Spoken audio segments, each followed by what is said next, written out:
I've always been a fan of IT. I actually remember watching David Copperfield performing the classic Don Wayne floating match, and it was unbelievable to me as a kid. Seeing that match floating and he passed the ring, it was really amazing. And since I started releasing my creations to magicians about 5 years ago or so, I had several customers telling me that they wished that I created a reel. And I'm not an IT expert, but I used to watch and study the L&L DVDs on the subject, and also the classic video Who is Afraid of Invisible Thread by John Leclerc.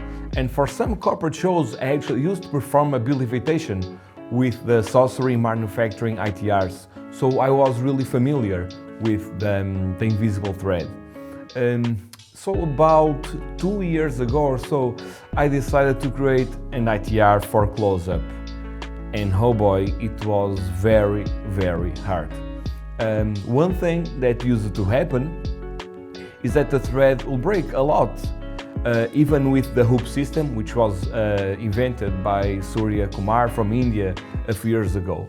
So after 10 prototypes, we noticed that we had to create, it's like an angle where the thread comes from, so that it will obligate the thread to be stretched each and every time it went into the reel.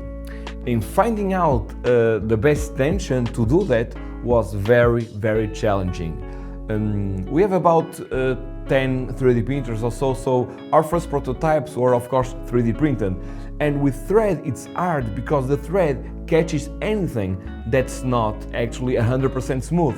So we had to spend over $50,000 in molds and tests until we had a unit that worked really, really well. And then I was really excited because it worked flawlessly. And I sent the first full working unit to Tom Wright, which is a thread expert from the UK. And Tom literally spent over 6 months working full time on that and creating unbelievable routines. It's amazing the work that Tom did. Gravity was certainly one of the most challenging effects to design. But the truth is, we do all this with love. And well, we are very happy now with the final result.